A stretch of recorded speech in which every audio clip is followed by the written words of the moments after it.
அணுவை துளைத்து ஏழ்கடலை புகட்டி குறுகத் தரித்த குரல்.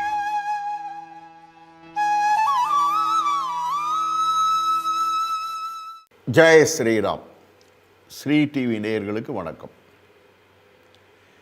பாரத நாட்டினுடைய முன்னாள் பிரதம மந்திரி, ஒரே பெண் பிரதம மந்திரி இதுவரை, திருமதி இந்திரா காந்தி அம்மையார் அவர்கள் தம்முடைய மெய்க்காவலர்களாலேயே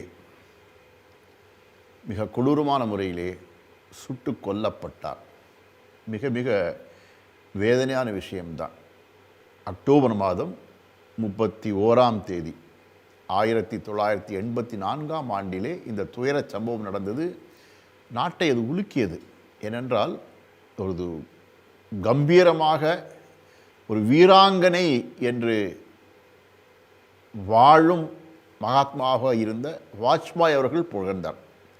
அந்த அளவு ஒரு வீராங்கனை போல் இருந்த ஒரு பிரதம மந்திரி தன்னுடைய மெய்க்காப்பாளர்களாலேயே சுட்டுக் கொல்லப்பட்டார் என்பது அதிர்ச்சியை தந்தது. ஆனால் வள்ளுவருடைய கூற்றுப்படி பார்க்கின்ற பொழுது இந்த துயரச் சம்பவத்தை அவர் மறைமுகமாக ஈர்த்தாரோ என்று நம்மை சிந்திக்க வைக்கிறது. ஏனென்று சொன்னால், யாருமே எதிர்பாராத வகையிலே 1975ஆம் ஆண்டிலே திடீரென்று அவசர நிலை பிரகடனப்படுத்தினார். ஏனென்று சொன்னால், அன்றைக்கு அவர் செய்த சில முறைகேடான அரசியல் முடிவுகளை பல மூத்த அரசியல்வாதிகள், அதிலும் அவர் இருந்த காங்கிரஸில் இருந்த அரசியல்வாதிகள் கூட எதிர்க்க ஆரம்பித்தார்கள். அவருடைய சர்வாதிகார போக்கை சவால் விட்டு எதிர்த்தார்கள். ஆகவே தனக்கு ஒரு எதிர்ப்பு வருகின்றது, தன்னால் தொடர்ந்து தன்னுடைய அதிகாரத்தை செலுத்த முடியாது என்கின்ற ஐயம் வந்த காரணத்தினாலே அன்றைக்கு இருந்த ஜனாதிபதியை கையெழுத்து போட சொல்லி ஓரிரவிலே அவசர நிலை பிரகடனப்படுத்தப்பட்டது. நாடு முழுவதும் இருக்கின்ற தலைவர்கள் நசுக்கப்பட்டார்கள். பல தொண்டர்கள், இயக்கத் தொண்டர்கள் சித்திரவதைக்கு ஆளானார்கள். போலீஸினுடைய அத்துமீறல் பல இடங்களில் இருந்தது.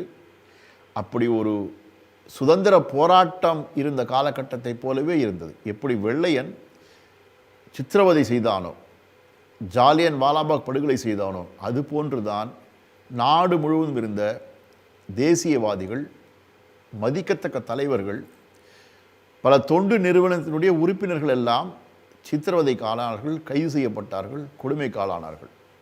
அந்த நெருக்கடி நிலையின் போது ராஷ்ட்ரிய சுயம்சேவ சங்கம் சத்தியாகிரகத்தின் மூலம் மிகப்பெரிய ஒரு போராட்டத்தை முன்னெடுத்த காரணத்தினாலே அந்த அவசர நிலை தொடர முடியவில்லை, அது நின்றுவிட்டது.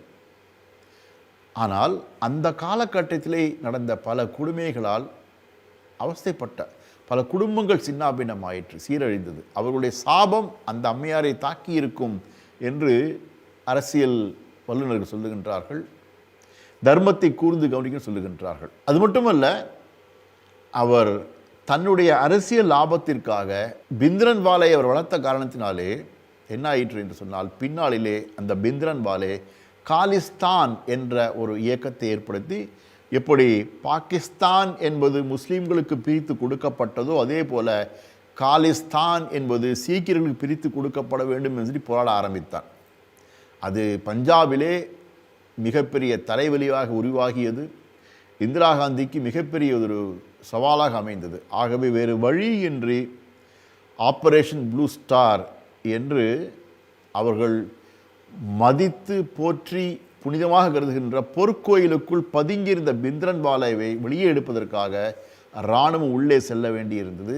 அந்த நேரத்திலே பல்வேறு சீக்கியர்கள் இறந்தார்கள்.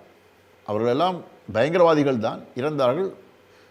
உள்ளே இருந்த பொதுமக்கள் சிலரும் இறந்தார்கள். ஆனால் இது நல்ல நடவடிக்கை தான்.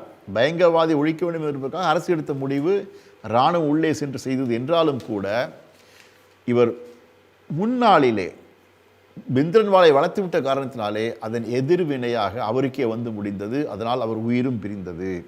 இப்படி பல்வேறு விஷயங்களை சொல்லலாம்.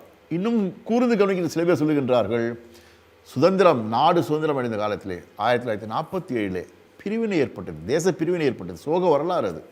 அப்பொழுது ஜனத்தொகை பரிமாற்றம் என்று பாகிஸ்தானிலிருந்து 10 லட்சத்துக்கும் மேற்பட்ட இந்துக்கள் விரட்டி அடிக்கப்பட்டார்கள். ஓரிரவில் விரட்டி அடிக்கப்பட்டார்கள். அப்படி வருகின்ற வழியிலே பல லட்சம் பேர் கொல்லப்பட்டார்கள். கொடூரமான முறையில் கொல்லப்பட்டார்கள். பெண்கள் எல்லாம் சீரழிந்தார்கள். ஆண்கள் எல்லாம் தலையை வெட்டி வெட்டிட்டு ரயில் ஏற்றி அனுப்பித்தார்கள். இந்த பயங்கரவாத இஸ்லாமியர்கள் தனக்கென்று நாடு வேண்டும் என்று பிரித்தவர்கள் செய்தார்கள். அப்படி வீட்டை இழந்த, தாய் தந்தை இழந்த, அனாதையான, அது சொந்த பந்தத்தில் இழந்த இந்துக்களுடைய நொந்த மனமிட்ட சாபம், நேருக்கிட்ட சாபம் அந்த பரம்பரைக்கு வந்திருக்குமோ என்று கூட சில பேர் ஐயப்பட்டு இப்படி ஒரு கருத்தை சொல்லுகின்றார்கள். என்ன இருந்தாலும் சரி, இப்படிப்பட்ட அந்த சாபத்துக்கு ஆளானதனால்தான் ஒருவேளை பின்னாலே ராஜீவ்காந்தி கூட கொலையுண்டாரோ என்று நாம் சந்தேகப்பட வேண்டியிருக்கு. மிக பரிதாபமான விஷயம்தான். என்றாலும் என்ன விஷயம் என்று சொன்னால், எவர் ஒருவர் தன்னுடைய சுயநலத்துக்காக தீமையை முன்னெடுக்கின்றார்களோ பின்னாளிலே அந்த தீமையால் அவர்கள் அழிகின்றார்கள் என்பதைத்தான் ஐயன் திருவள்ளுவர் இந்த குறள் மூலம் நமக்கு நினைவூட்டுகின்றார். அது என்ன குறள் என்று நாம் பார்க்கலாம். அது மாத்திரமல்ல, பசுவை நாம் தெய்வமாக வணங்குகின்றோம். பாரத நாட்டிலே பசு என்பவள் மகாலட்சுமிக்கு சமமானது. அப்படிப்பட்ட பசு பாதுகாக்கப்பட வேண்டும், அதற்கென்று பசுவதை தடை சட்டம் கொண்டு வர வேண்டும் என்பதற்காக சாதுக்கள் பல முறை மனுக்கள் கொடுத்தார்கள் அரசாங்கத்திற்கு. அப்படியும் அதற்கான செயல் வடிவு வரவில்லை என்பதற்காக ஒரு அறப்போராட்டத்தை டெல்லியில் நடத்தினார்கள். அதை பொறுக்காத அன்றைய பிரதம மந்திரி இந்திரா காந்தி குருவி சுடுவது போல சுட்டு தள்ளினார். அராஜகத்தை கட்டவிழ்த்து விட்டார். சாதுக்களிலே 8-10 பேர் இறந்தார்கள். அப்படிப்பட்ட சான்றோர்கள் சாபம் கூட அவர் தலையில் விழுந்தது என்று சிலர் கருத்து தெரிவிக்கின்றார்கள். எனைப்பகை உற்றாரும் உய்வர் வினைப்பகை வீயாது பின் சென்று அடும் என்று தீவினை அச்சதிகாரத்திலே 207வது குறளாக ஐயன் திருவள்ளுவர் சொல்லுகின்றார். அதாவது, எவ்வளவு கொடிய பகை உடையவரும் அதிலிருந்து எப்படியாவது பிழைத்து விடலாம், தப்பித்து விடலாம். ஆனால் வினைப்பகை என்று வந்துவிட்டால், அதாவது ஏற்கனவே தாம் செய்த தீய செயல்களால் விளைந்த பின் விளைவு என்று வந்துவிட்டால், அத்தகைய பகையிலிருந்து தப்பிக்கவே முடியாது. அது அவர்கள் பின்னாலேயே தொடர்ந்து சொல்லுகின்றார். அப்போது ஒருவனுக்கு வெளியிலிருந்து பகை எவ்வளவானா இருக்கலாம், வேறு வேறு ரூபத்தில் வரலாம், எதிர்பாராத ரூபத்தில் வரலாம். எப்படி வந்தாலும் கூட அத்தகைய தீமைகளிலிருந்து, பகையிலிருந்து தப்பிக்க ஏதேனும் ஒரு வழி இருக்கும். ஆனால் நீங்கள் முன் செய்த தீவினையால் அதனால் விளைகின்ற பின் விளைவாக வருகின்ற தீமை ஆகிய அந்த பகையிலிருந்து எந்நாளும் தப்பிக்கவே முடியாது. அது எப்படியாவது உங்களை பின்தொடர்ந்து வந்து கொண்டே இருக்கும். அந்த தீவினைக்கு நீங்கள் பலியாவீர்கள் என்று ஐயன் திருவள்ளுவர் எச்சரிக்கின்றார். இப்போ யோசிச்சு பாருங்க, இந்திரா காந்தியினுடைய கொடூரமான கொலை என்பது அவர் முன் செய்த அவருடைய அறமற்ற செயலுக்கான பின்விளைவு என்று யூகிப்பதற்கு சிறிது இடம் இருக்கிறது அல்லவா? ஆகவே நம்முடைய வாழ்க்கையிலே கூட நாம் இதுவரை செய்திருந்தால், தீமைகள் செய்திருந்தால், மனசொப்ப செய்திருந்தால், அறியாமல் செய்திருந்தால் கூட அதற்கு மனம் வருத்தப்பட்டு அதன் எதிர்வினை சந்தித்தான் ஆக வேண்டும். ஆனால் இனியேனும் கூட நாம் தீமை இல்லாமல் நிம்மதியாக வாழ வேண்டும் என்றால் உள்ளத்தாலும் கூட பிறருக்கு தீமை செய்யாமல் இருக்க வேண்டும். அதுதான் கடுவெளி சித்தர் மிக அழகாக சொல்லுகின்றார், வெய்ய வினைகள் செய்யாதே, கல்லை வீணில் பறவைகள் மீது எய்யாதே. போகிற போக்கில் பறவை மேலே கல்லை தூக்கி போடாத, வினைகள், வெய்ய வினைகள், தீய வினைகள் செய்யாதே என்று நினைவூட்டுகின்றார். ஆகவே நல்லதையே சிந்திப்போம், நன்மையே செய்வோம். தீமை செய்வதற்கான உள்ள தூண்டுதல் வந்தால் தெய்வத்திடம் பிரார்த்தனை செய்து, தெய்வமே நீங்கள் பார்த்து கொள்ள வேண்டும், எவர் எனக்கு தீங்கு செய்கின்றாரோ அவருக்குரிய பலன் நீங்கள் கவனித்துக் கொள்ளுங்கள், நான் எதிர்வினை ஆற்ற மாட்டேன், நான் பழிவாங்க மாட்டேன் என்று பின்வாங்கி பிரார்த்தனையோடு அமைதியாக இருங்கள்.